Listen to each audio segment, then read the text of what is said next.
Hi, everybody. We're here to celebrate another author that we have telling us about her writing and her books today, Elena Smith. Hi, Elena. Good to have Hi. you here. And we've got a few of our members with us, and so it's kind of fun. They'll be able to ask questions.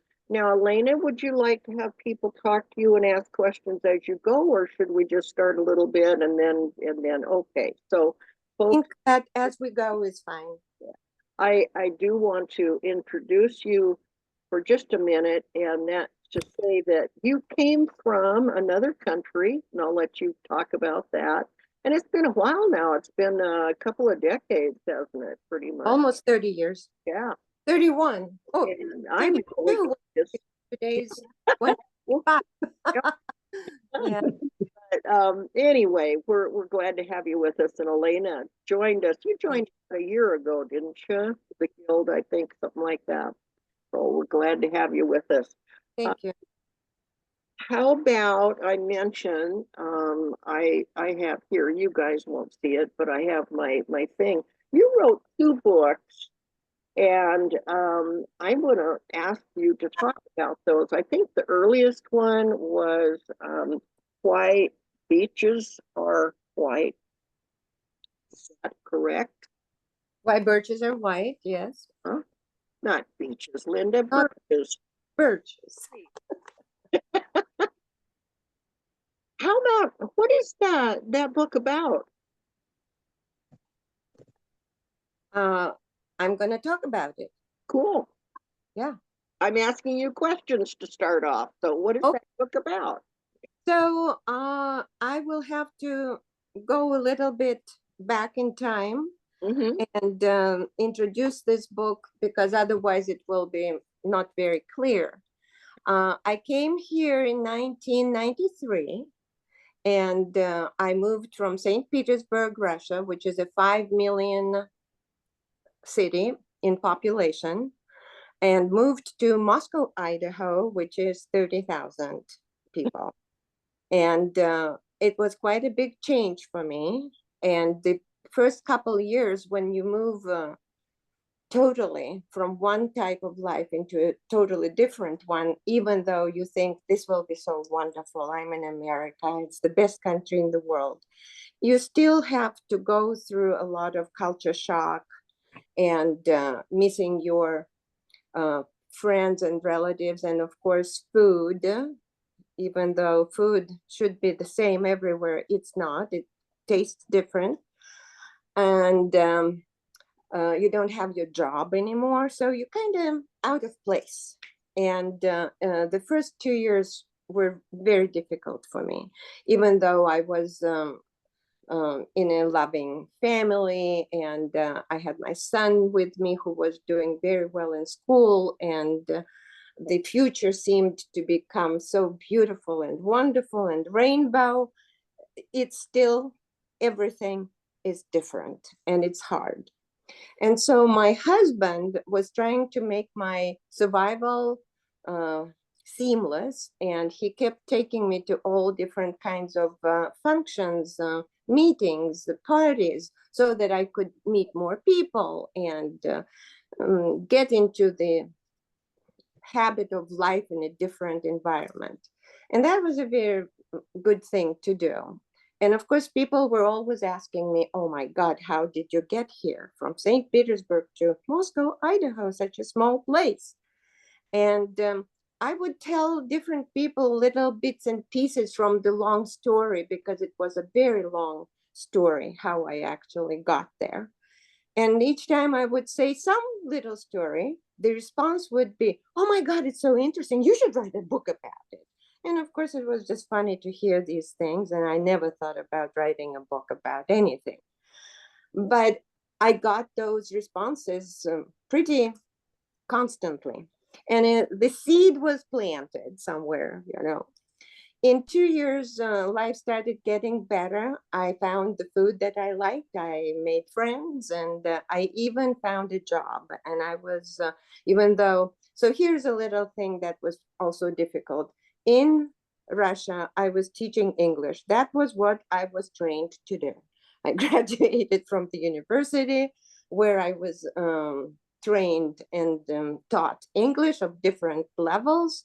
And when I was teaching English at the university later, I was teaching academic writing, I was teaching grammar and spelling and presentations, you name it. And so I come to America where everybody has their own teachers of English, and they don't need a Russian girl who comes here with an accent and who knows how much she knows English to teach us. You know, this was the attitude whenever I was coming to different places asking for a job, and they would just look at me and say, "Thank you, but no, thank you." And it was really hard for me because what else would I be retrained in? Because I was already almost about 40. I was 38, I think, about that time. So that was my major problem and fear. What would I do? And I was just very lucky because uh, at the University of Idaho, they had a new director of the American Language and Culture Center, ESL program. And she was one of those progressive Americans who came from Minnesota who thought that, oh, a foreign speaker maybe knows grammar better than native speakers. Or maybe she knows some things about the language that would be probably beneficial for us. So she kind of gave me a chance. And, you know, that was such a great thing for me because throughout that life afterwards, I had so many students with problems. And I learned that it was very important to give a person a second chance because I was given a second chance. And so I started teaching there. At first, it was temporary, then it was permanent, and then I was invited to teach at Washington State University in Pullman. And so since then, I've been I hope, very active participant and citizen, and I became a citizen, uh, American citizen. And I just really have to tell you that I love this country. America, the United States of America is my country at all levels. And I accepted its culture probably closer and deeper for myself in me, ingrained into me, than Russian, even though I was born with the Russian roots. And I value this very much. And it's very important for me to be also valuable for the society somehow. So I think I contributed because I've been teaching at the university for almost 25 years, both universities, and I still have lots and lots of students who are my friends, who are on Facebook, who always are in contact and tell me about their lives. And I feel like I did something good by sending them into life. So this is my little preamble. And so after all these little comments, oh, you should write a book about it. I also met at Washington State University a professor who was teaching Russian. She was Swedish. Um, and she was kind of interested in me because it was another source for her to learn about Russia and especially literature because she was very interested in that. And so we talked about little things, and I mentioned once that, oh, some people want me to write a book. And she said, why don't you? And she was that person. So it's so important to meet right people at the right time in your life. For me, I think maybe for many people too. And I call these people angels. Those are not just people. They're our angels who arise in our lives and then they disappear somehow. It's interesting. And so Birgitta Ingemanson, Dr. Birgitta Ingemanson, she said, why don't you just write the first chapter and send it to me by email? And I'll honestly tell you if it's worth it or not. And I did. And I sent it to her and she called me like maybe 30 minutes later and she said, I want chapter 2. And so that's how it started. But by then, I already got a job. So I didn't have a lot of time. So it took me almost 10 years to write this book. 10 years. And because I would go back to it and then I will forget, or I will be too busy, or I would read something and think, oh my God, this is absolutely impossible. I was also learning more English. My English was becoming better, and my writing had to be better all the time. And you know, you are writers, you know how critical you are of your own writing. And so many pieces of writing were thrown away, and then it started bothering me, this attitude to writing, like I will never get to the place where I will be satisfied. You probably also went through that experience. And I had to tell myself, I'm not doing it actually to satisfy others. I should just do it for myself. Whether it will be published or not, it doesn't matter. Because honestly, it was very therapeutic for me. I understood that it was necessary for me, for my soul, for my mind, and a few friends. If Birgitta wanted to read it, great. You know, there were some other friends, they might be interested. And so this is how this book was born. Then it was raised by me like a child, like a baby. And then finally, it was pretty much finished and even edited by a couple friends who were teachers in schools, in middle school and in high school. And Birgitta Ingemanson was a professor at the university. She was a great writer herself. She also edited it. And so it was pretty much kind of ready to go into the world. But how do you go into the world? I didn't know anything about self-publishing. And of course, going through the traditional publishing, I thought it was unachievable, especially for me, a second English language person. So again, an angel appeared. I was just shopping at Winco and ran into the former head of the international programs at the University of Idaho, and he retired by then. And we were just chatting, how are you doing, and all of that. And he said, oh, I just published my first book. And so we started chatting, and he published it with Lulu. You probably know Lulu. You heard about, yeah? Yeah, self-publishing company. And I said, what is that? So he kind of told me a little bit. I did a little bit of a research, and I found at that time Book Surge. I kind of felt Book Surge was a better deal for me. And I contacted them. They were absolutely wonderful to work with. It cost me $450 in 2005 when I started the process. And well, at that time, maybe it was still a lot of money, but it was doable for me. And I found the picture of some birches. If you see some birches, it looks very much like one of the Russian little forests with birches. Online, I contacted the owner of that picture, the person who uploaded it there, and he was a Russian guy who lived in Germany. And so we negotiated, and he gave me his rights to use his picture. He took it in Russia somewhere. And so the book was published by Book Surge. And in 2006, in the summer of 2006, I got my first 100 authors' copies. I will tell you later what I did with them, but you want to know what is this about. So it is a little bit about how I came to live in America. But it is also about the important historical event that happened in 1987 when Gorbachev, the name is familiar for you, right? The president of Russia at that time,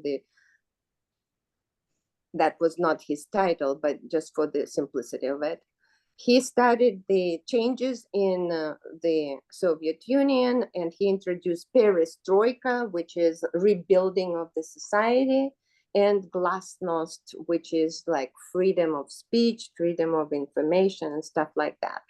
And people were very excited about all these changes, and especially he was initiating the better relationship between the Soviet Union and the United States. And activists were working day and night, and finally they decided, why don't we do a joint peace walk? So 275 Americans from all over the country here, and approximately the same number of Russians decided to start a walk together from St. Petersburg to Moscow on foot, literally a walk. So it was called Peace March, American-Soviet Peace March.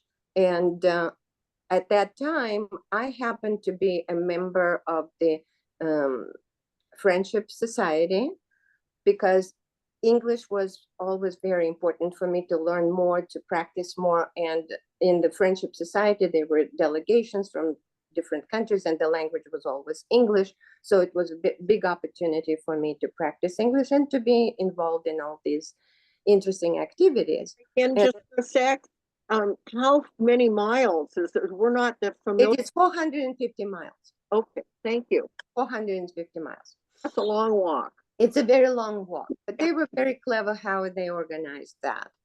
And so by happenstance, I found myself to be one of those walkers. And I wasn't even a translator or an organizer. I was just one of those walkers. And so I kind of felt that it was probably important to write about that historic event. Unfortunately, we're not on the same terms with the Russians anymore, and probably won't be, if ever, for a very, very long time, and we know why. And I'm very angry about that. But don't get me started on that. But that event, in my opinion, was important for that period of time. And I feel extremely happy and honored that I actually participated in it. It's one piece in my life, in my past life, that I cherish a lot. First of all, because it gave me an opportunity to meet a lot of people from a different part of the world, and to see that, oh my God, life can be totally different. And second of all, that there was hope. Hope was so big, so important at that time. And so some friends wanted to know how I got to America, and some people wanted to know what happened with that peace march and how it developed and what happened after that. And so this is the book about that. It's not totally documentary, because I found it about myself that I like to embellish stuff when I write.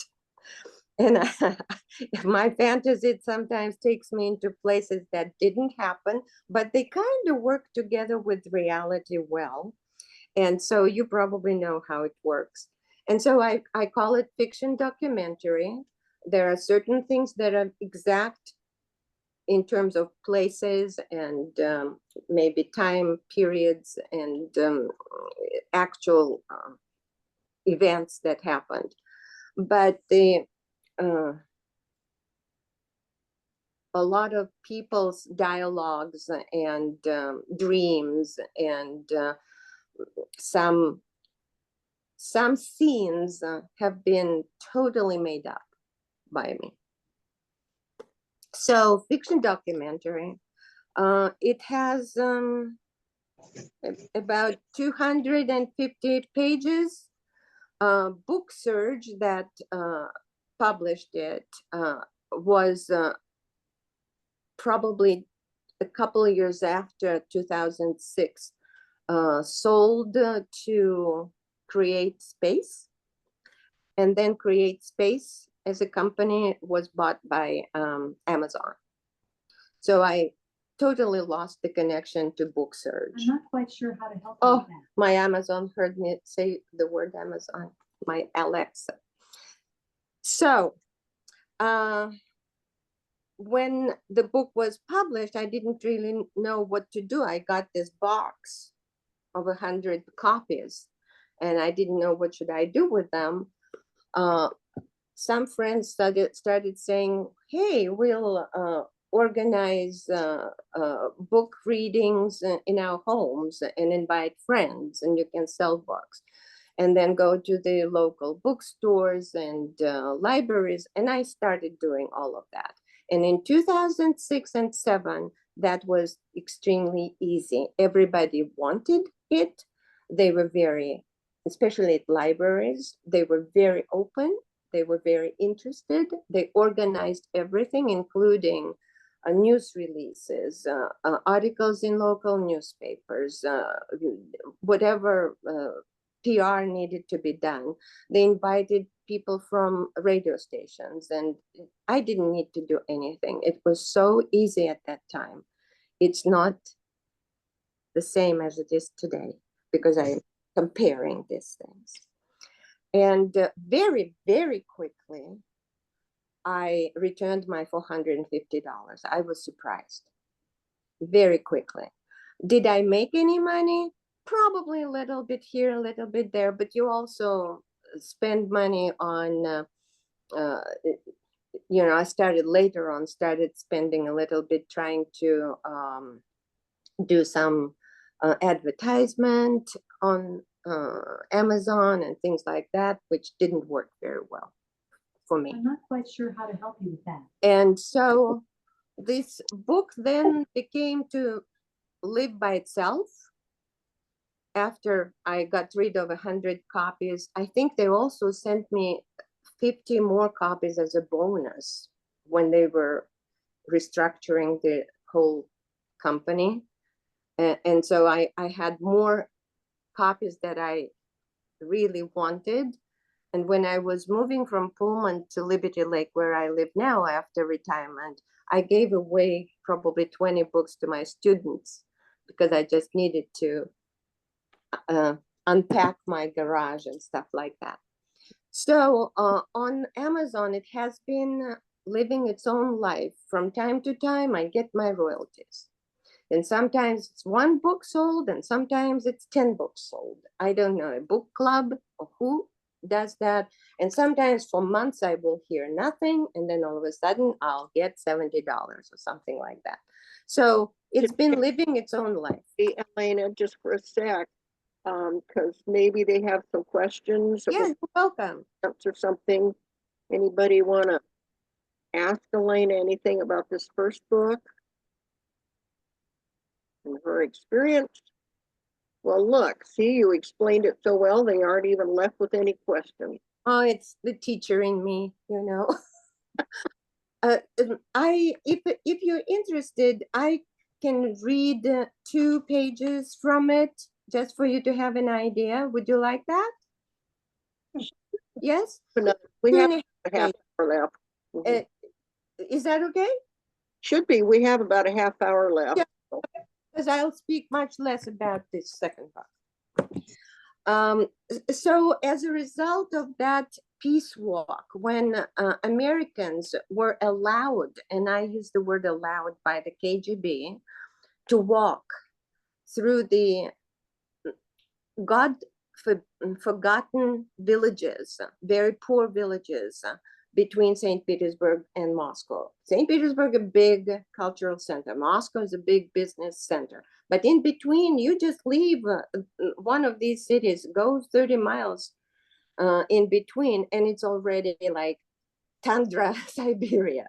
It's not so civilized. People live in small huts. They may not have running water, even in 1987. So the Communist Party didn't want Americans to see those backward spaces in Russia. But when they had the negotiations about the peace march, the Americans said, we will go through the whole thing and you can't tell us where not to go. And so they had to go for that. But of course, in that peace march, there were a lot of KGB people and they were like watching and listening. It's described here. But they were also, I have to mention, we didn't just only walk all the time because you can't walk in 3 weeks, 450 miles. They had buses, and in certain places, there were not even good roads. So they would bus people from one town to another. And then where it was a better 10 miles, 12 miles, the whole people will descend from the buses and they will walk. And there is a website, ourmove.org, that talks about this peace march.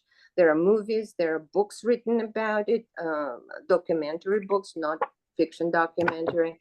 And it describes it very in all the details. It was an interesting way how they organized it, but it worked.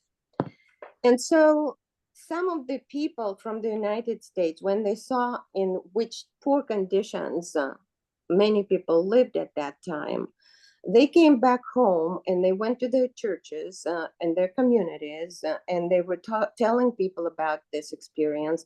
And Americans were like, well, we should help these people. How can we help? And so lots of projects began to inspire people. And in one of the churches in Florida, a pastor decided to organize a trip to Russia and visit old ladies, babushkas, who were single, who lived by themselves. And in Russia, they don't have a very well-developed nursing homes network, or the government doesn't take care of the old people. They either live with their children and grandchildren or by themselves. They try their best and then they die, whatever. And so when he saw that, he decided that maybe what he could do, he announced it in his parish, and people collected all kinds of household things, like even shampoo and soap and, cookies, things like that. And they would make those bags of goodies, gifts from American people to poor single Russian babushkas. And so I knew that pastor and from that walk, and he connected with me, and we organized. I was the one who tried to find those single ladies, and so he came with his reporter, and I took him to different little homes. Mostly these were the apartments in buildings, still communal apartments quite often, which means several families live in one apartment sharing one bathroom and one kitchen, and you maybe living in one room, and there could be 6 rooms, 10 rooms in that apartment. Very, very heavy duty life, difficult life. And so we went to those places and brought those goodies to women. And I have a whole chapter describing that. It was an incredible eye opener for myself, and a teaching element for me as a human being. And so one specific lady was living across from the church, and we came to her little how well, it was a building in which she had a room in the communal apartment. And I will just say, when we entered from the stairway into the apartment, so imagine a hall and doors to different rooms. Just about the time our eyes had become accustomed to the darkness of the hall, she unexpectedly opened the door into her room. A bright, beautiful light momentarily blinded us. We stumbled into her world, and once our vision was restored, we were astonished to see a large square-shaped room with a vaulted ceiling and tall, rounded at the top windows. There were lace curtains over those windows, so transparent that we could see the glamorous golden domes of the Nikolsky Cathedral as if they were painted and inserted in the window frames. The furniture was old, but in perfect condition, a red mahogany bookcase with a collection of world classics, a matching cupboard with blue and gold china, rare Kuznetsov porcelain, and elegant crystal glasses and vases on the shelves. These were probably the family treasures of the old lady. A big oval table covered with a snow-white starched tablecloth and six soft chairs with hand-carved backs in the shape of fruit and leaves were in the middle of this immaculately clean room. The most impressive decoration of this room was a white fluffy cat with sky blue eyes lying on the cushions of the sofa in the pose of a Turkish princess. It was hard to believe that the harmony of this dwelling had been created by this small, fragile woman. There was no way we could guess her age. Suddenly, she started touching each of us. She touched Stan's hands and the camera first. Then she quickly moved towards me and touched my shoulder and hair. And then she came up to Father John, took his hand in hers, and kissed them softly. We finally realized that this woman was blind. We introduced ourselves and she invited us to sit down. Stan turned on his video camera. Father John said, "Bless you and your wonderful home, Tatiana Feodorovna. Tell me, how have you been? And please tell me if it's okay if Stan films our talk." I translated quickly. Tatiana Feodorovna was silent for a moment, and then she said, "It would be a sin to complain. I'm a happy person, and your visit today is one of God's many blessings. I don't know why God is so kind to me. You, my dear pastor, have always been a miracle in my life, and now you're making me a movie star." We all laughed, and she added, "You tell me, Father John, how you and your congregation are doing. You must have been very busy." Father John started to tell this little babushka about what had happened lately in his church back in Florida. They had a conversation as if they had known each other for a long time. Then he said, "Dear Tatiana Feodorovna, my church knew I was going to visit you and asked me to bring a few little gifts for you. Please accept this package. It's not much, but you might use all these things in your household." Tatiana Feodorovna seemed a little at a loss. "Oh, God Almighty, why did you trouble yourself so much? I really don't need anything. God is so generous to me. There are a lot of kind people around, but I don't want to be ungrateful. Please give all those people who sent the gifts to me my sincere thank you." Big drops of tears streamed from her blind eyes and sparkled in the sunlight as they fell on her cheeks. "Absolutely. Not only will I tell them thank you for you, but also show the movie that Stan is filming right now. The people of my church will be able to see your beautiful room and all these interesting things you have here." He touched the porcelain statue of a horse standing in the center of the table and said, "This horse, for example, it's such a fine work of art." "Oh, do you like it?" Tatiana Feodorovna's fingers ran quickly over Father John's hands and the horse that he held. She said, "Please take it as a gift if you like it so much." "Oh, no, thank you, but I didn't mean that. This horse looks very nice here on your table." Please, please take it, dear pastor. This is the least I can do for you, and I want to do something pleasant for you. I want you to be happy while you are here, doing so much for us. Please take it and let it be a reminder of my city and my church. She turned her face towards the window. We all looked at the church that now looked dark blue in the background of the raging crimson sunset. Father John hesitated, but I nodded at him, showing that it was important to take the gift. He gave in. All right, I'll decorate my desk in the church office so that everybody who comes to talk to me might see it. And each time I'll tell those people where this horse comes from and will pray for you. You see, I told you, God is kind to me. What more could I ever desire but to be in my dear pastor's thoughts and prayers? The face of this woman lit up with gratitude and satisfaction of having accomplished something important. Our amazing conversation continued and was made ever sweeter by tea and ginger cookies. Once we left the apartment and got back into our car, we all fell silent for a while in spite of the fact that we should have been planning for the next day.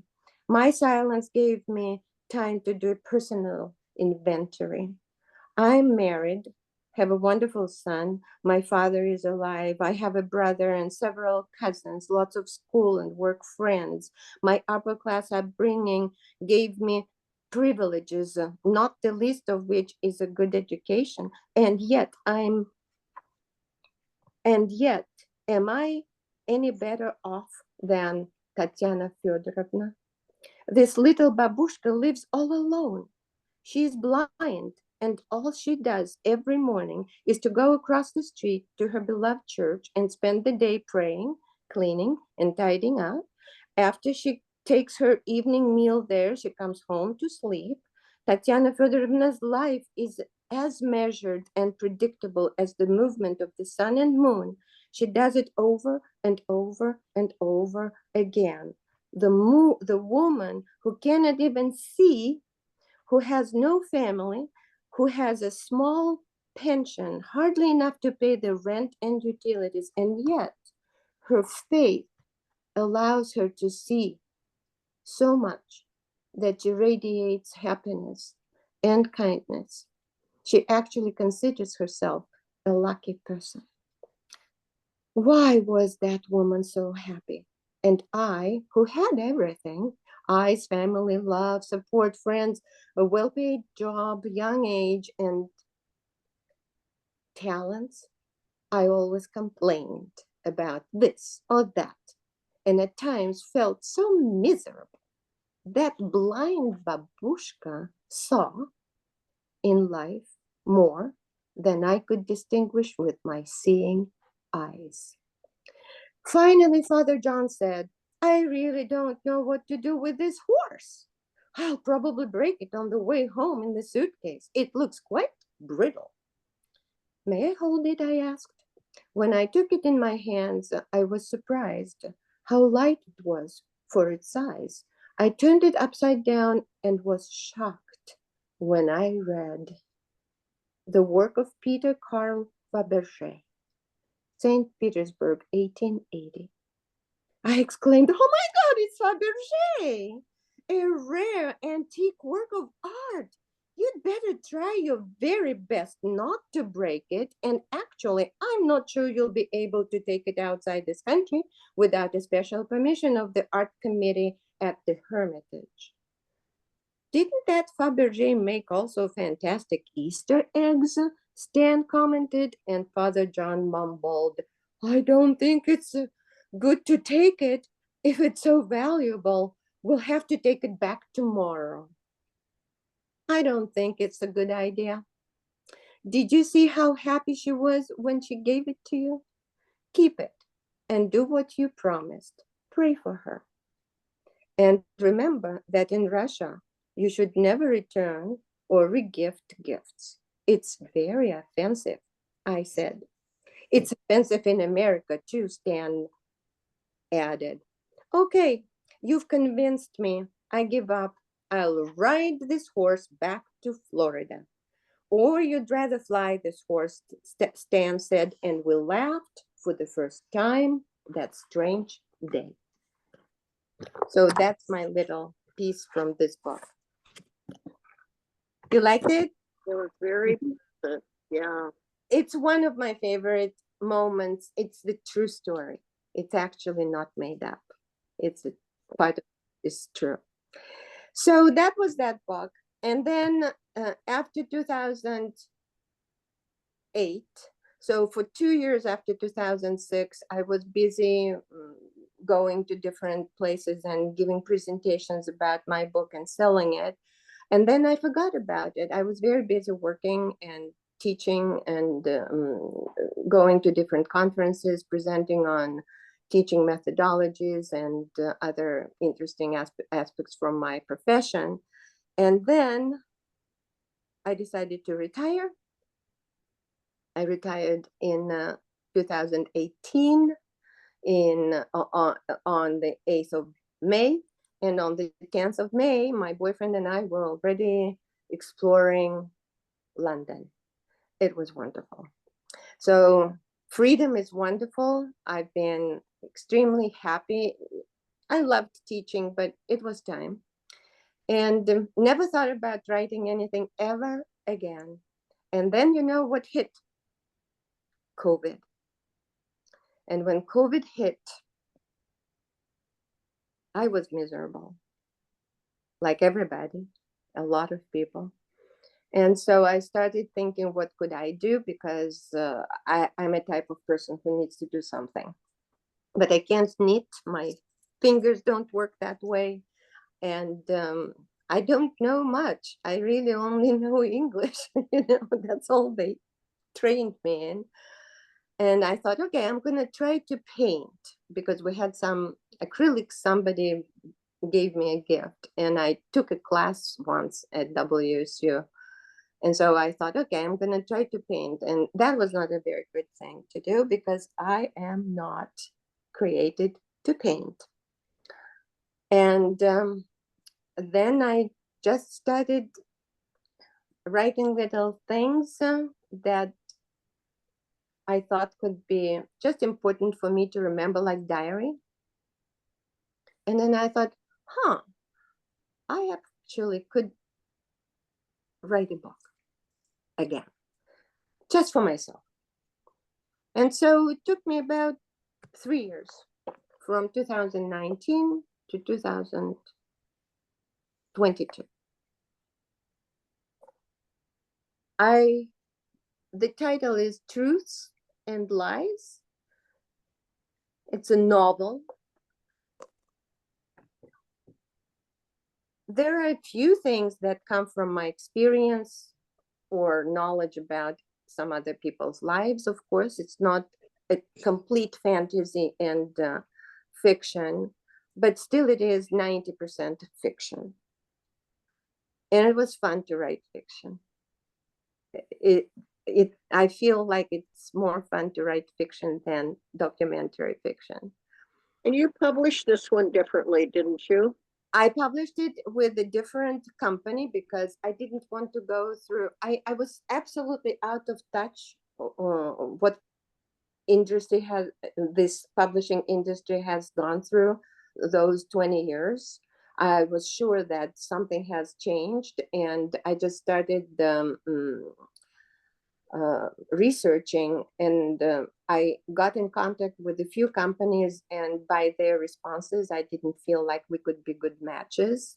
One was very insistent from New Jersey, wanted me to work with them, but I didn't like how they responded to me, what they wrote to me and how they wrote. And I thought, no, I won't be able to work with these people. And then I found Book Baby. No, yeah, Book Baby. Book Baby. Do you know Book Baby? Mm-hmm. I do. Not Book Baby. And I started corresponding with them, and it kind of worked okay for me. And I didn't want to spend too much time on looking for the best, because I just really was thinking about publishing it for myself mostly because it was just my COVID baby for me. But what happened, they published it and sent me, I bought from them 100 copies, and I was excited, and I went to Barnes and Noble in Spokane Valley, and I had a book signing there. I came at 11 o'clock in the morning on Saturday, all excited about all of this. And for 1 hour, not one person who came into the store even looked at me or in my direction. For 1 hour, I was totally alone and lonely. I had never felt so isolated, surrounded by all these beautiful books and so many people walking around. And I was just isolated. I was a nobody in that little spot that they gave me. It was right there when you come in, a little table, and I was there. And I didn't know how to react to all of this. So I kind of sat down and at random opened my book and started reading. And to my horror, I saw that there was a big, huge problem. On one page, the paragraph finished, and the next paragraph started with the sentence that I know didn't belong there. So on page, let's say 103, there was a sentence that came from page 92, and it didn't connect with the previous content in the previous paragraph. So I was just so shocked. I still remember how blood just came to my face, and I was like, oh my God. So I started looking through. I didn't find any more flaws. That was the only flaw. One sentence out of context, and that sentence was in the right place on page 92. So it repeated itself twice. So, and then all of a sudden, maybe I was so agitated, I looked different, I don't know. People started coming up, and I started selling this book with flaws, one flaw. And I told them, I'm really sorry, but on that page, you will find a sentence that people were like, it's okay, no problem. So it all ended up well. I sold 8 books, and I thought it was not so good, but the people at the store said, oh my God, it's very good. Don't worry about it. When they wanted me to come again, and I came again later on. But as soon as I came home that day, I contacted Book Baby, and I took pictures of those pages, and I sent it to them, and I said, this is not right. I paid the money for good quality, and it's not good quality. And you know what? They sent me another 100 books for free, corrected. So I ended up with 100 books of good quality, and 100, well, less than 100, maybe about 80 books that I hadn't sold by then, which I used the whiteout, and on each page, on that page, I white out that extra sentence, and I gave it away as gifts to friends, and would tell them that, oh, there is one sentence, and they would just, I don't care. Or I sold some of them at book fairs and Christmas fairs when I was out of my good copies. And I would always tell people, and they would say, oh, that's okay, don't worry about it.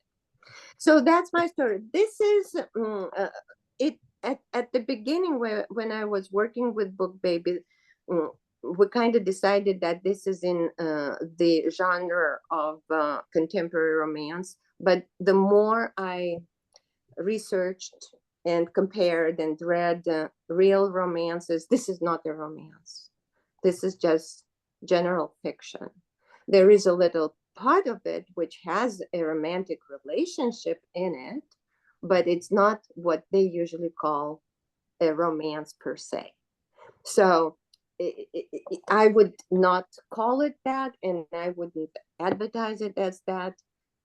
And when I was selling it the first time, just the first time last year at one of the Christmas fairs, people would ask me what genre it is. I still said romance, and many people were not interested. And then when I started selling it as general fiction, literary fiction, it was sold better. It was selling better. So it's about two people after a divorce. Both had a divorce. A man had a divorce, a woman had a divorce. They didn't know each other. And both kind of thought maybe life was finished in terms of relationships. And she was welcoming that feeling of freedom. And he was incredibly lost in life, being by himself.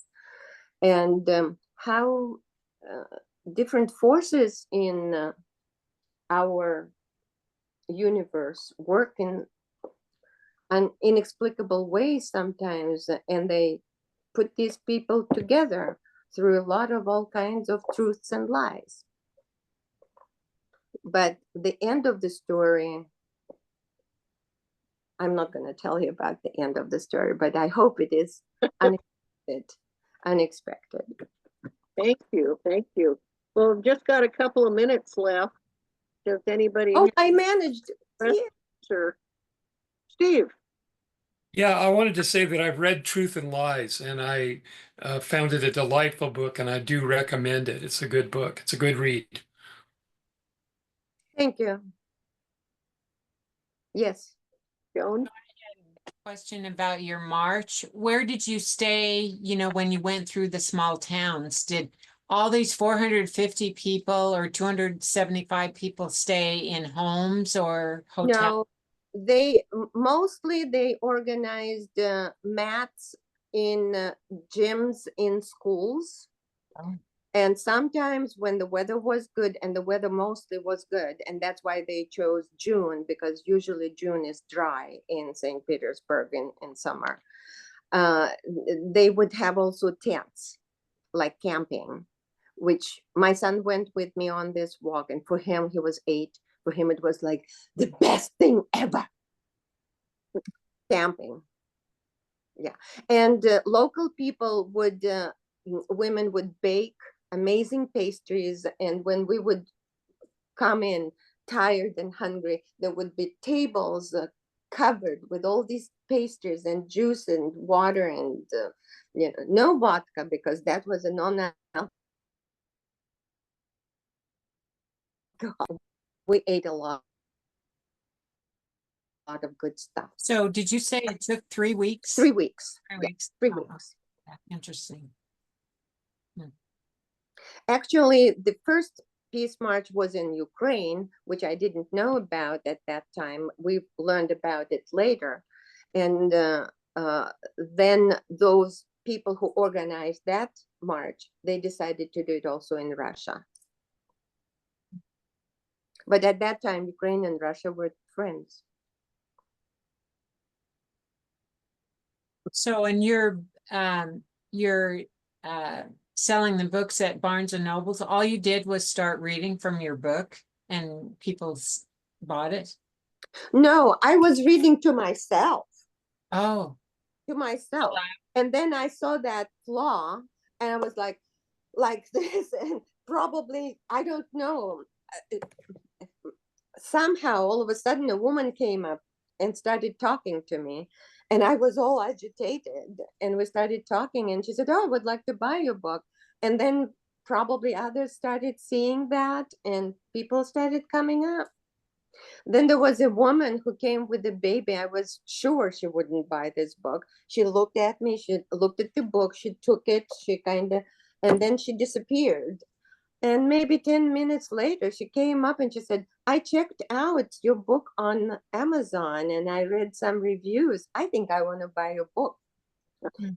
You never know what people think and how it works. so at the book signing, though, did you give a little speech about the book, or this woman just came up to you at the table? And Not at Barnes and Noble. They don't organize those things.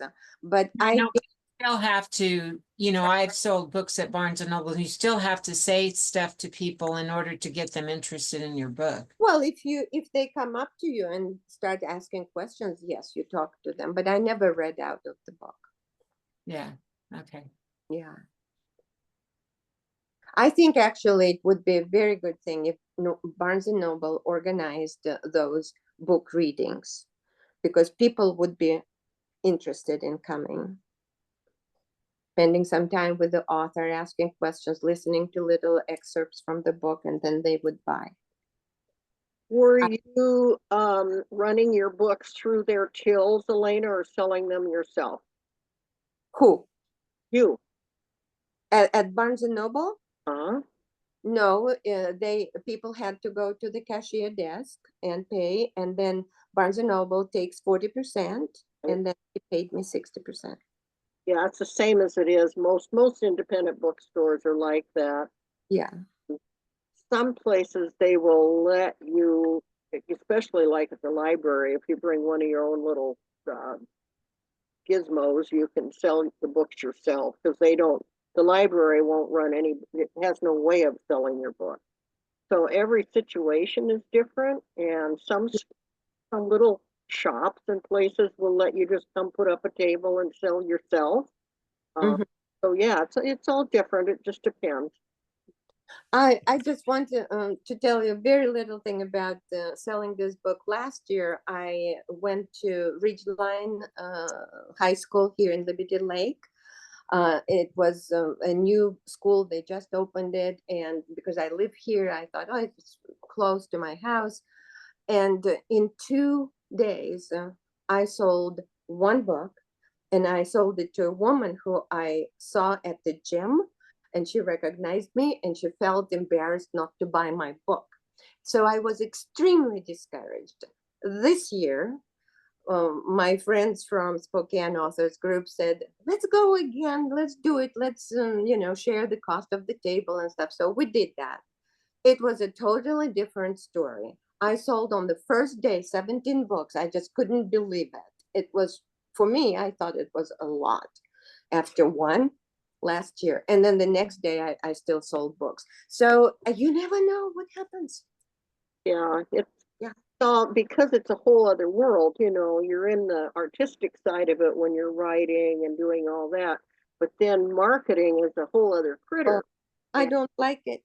Yeah, most writers don't. I mean, Debbie's somebody who has done this for years, and she knows. She did put a little statement in there early on about something that you were talking about and how nobody paid any attention, or rather, and Debbie wrote something like, what was it you said? You're Said I know how it is. You just have to greet everyone that comes in. I used to do a lot of them at Hastings, not so much at Barnes and Nobles. But and some people come swishing right by and they're headed for the videos. I mean, you just try to make eye contact in a friendly, relaxing way, and then have a couple questions that you can ask them and say, do you like to read fantasy, which is my genre, and they'll say no, and they'll still pass by, but you'll just keep being friendly and making eye contact, and just try to strike up a conversation, and quite a lot of the time then you can interest them in your book. That's true. over the years at Auntie's, I can tell you that the authors who did well were outgoing, and they didn't sit, they stood next to their table, and they greeted every person that walked by.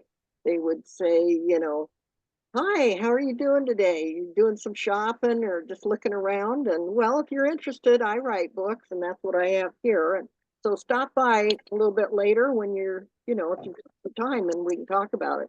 And they would just do stuff like that, and they would sell hand over fist. So, and then it took a dip when a lot of bad products were being sold, and people would come by the tables then and say, who published you? And they'd say, well, I self-published. And they go, no, I don't want anything to do with it. Every book I've ever purchased that was self-published was terrible. And so it's kind of an uphill sort of climb now because so many of the books that are being, as a matter of fact, it's becoming, I will project that in the next few years, it'll become primarily the way that books come out. That most of when I was at tables with people, I would say I'm a local author and these are my books, and not get into Yeah, how they were published, although at that time they were small press books, they were not truly self-published. I think people understand more now how self-publishing works, and that these are authors who are working hard. And I think there's not quite so much public suspicion about self-published books. I think a lot of people are aware of scam books that come out that are now made through artificial intelligence. And the question they will ask you is not, is this an independently published book, but they will ask if you made it with artificial intelligence. yeah. Well, I'm talking about several years back. This was before AI was even the gleaming in the scientist's eye. But yeah, these were just people that, because everybody comes down to these constantly to get their books, and so they had picked up some, and they were terrible. And so the time they came, that would be, and I stood there. I actually saw people ask this question. The first question out of their mouth was, "Who published this?" And they'd explain it, and they'd say, "No, no, thank you." Now, one of the things that people are doing, just like Steve now has his own publishing little company, so you can put a publisher's name on there now, and it doesn't look as much like it's self-published. And so that's kind of, then there's a lot of small presses that are doing that, and things are just doing better. I mean, the writers themselves are writing better product. I mean, over 20 years I was at Auntie's, I've seen the quality start out pretty bad and then go up. And the bad quality harmed the good writers because people just, they'd run into something bad and then they didn't want everything to do with it. So I'm glad, that the whole quality level has gone up now. And it's great to see. Yeah, about this book, it had been edited and proofread by millions of people, and they were all professionals. And then it's getting published, and I have a friend who lives in Israel. She bought my book, and she calls me the next day after she opened the first page, and she said, "Elena, do you know you have a grammar mistake on the first page?" And Russians are very straightforward people, and they don't feel about not trying to hurt other people's feelings. They just tell you the truth. And I'm like, what? So I grabbed my book, and she said, "You have to find it." And I did find it after she told me. And there is an article A when it's not supposed to be. So then I asked a lot of my friends who read the book, and did you find it? Did you notice? Did you spot that grammar mistake? What grammar mistake? No, I didn't see it. No. People read fast, they don't sometimes pay attention, but I don't feel good that it's there. Yeah. And it's an interesting thing that's going on now too, because there's even books coming out. This one gal who's very, very popular on internet, we got a lot of these influencers, and she's written a book called what is it, Without Whom? And the whole concept is just how picky should you be when you're on the internet and you're writing or you're doing this and that. And so there's a sort of a shift that's going on now, and it'll probably become, I mean, there's a range of literary excellence, and on one side you have no errors at all, and I've never found a book yet that has no errors at all. And as it moves forward, and we're going to be moving along that, I think. Yeah. People are, they're more interested in the story than they are the level of grammar. that's being used, which bugs me because I'm a grammar freak, but Yeah. there you are. We go with the change. Well, we are 10 minutes after the hour, so we've kind of run over. So- I The think question, I have a question about Book Baby. If you publish through Book Baby, are the books available in bookstores like Ingram? They are? Yeah. Okay. Would you recommend them again if you did it again? I like working with them. I didn't have any problem whenever I had a question, I would send an email, and there is an automatic response coming that we received your email, and then within hours I would get a response, and I had no problem working with them. I know some people that didn't have such wonderful experience, but I had a good experience. The problem is that I made a mistake myself. I should have written some different things here on the back, but it was my problem, not theirs. I had to submit it, and they printed what I submitted. Can you change it now that it's already published? Because like with Amazon, you can do that. I probably could, and I think I would have to pay for it, but I don't care very much about it that much now. Yeah. If I did it a new book, which I'm thinking about writing another book, I would be very, very specific what I'm putting on the back. I wasn't. Well, thank you so much for your attention, and Happy New Year. And Russians always say healthy New Year. So that's very important. We have health, then we have everything, right? thank you. Thank you, Elena. Thank you. Thank you. Elizabeth. Thank you very much. And I'm gonna come to Coffee with Linda. Are you having your coffee with? Yes, it'll be on, what is that? The, 11th, I think you said. The 11th. I Yeah, think Saturday, the 11th. the 11th. If the weather is nice and driving is okay, I'm planning on it. Third, fourth, yeah, the 11th. Yeah. Have to look at my imaginary calendar up here. Thank you so much, and Thank have a you. wonderful new year. See everybody. Yes. Bye. Happy New Year. Bye-bye. Bye-bye. Oh, Linda, Yes.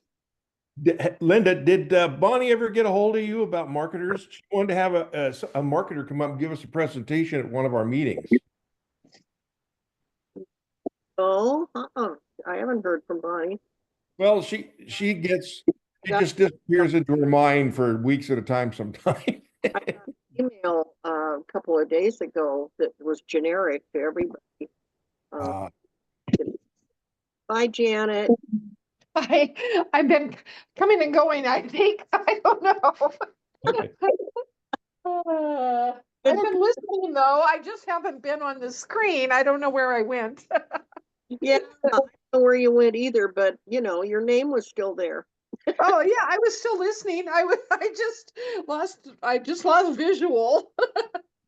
Well, I'm gonna cut off the recording now, so da da da.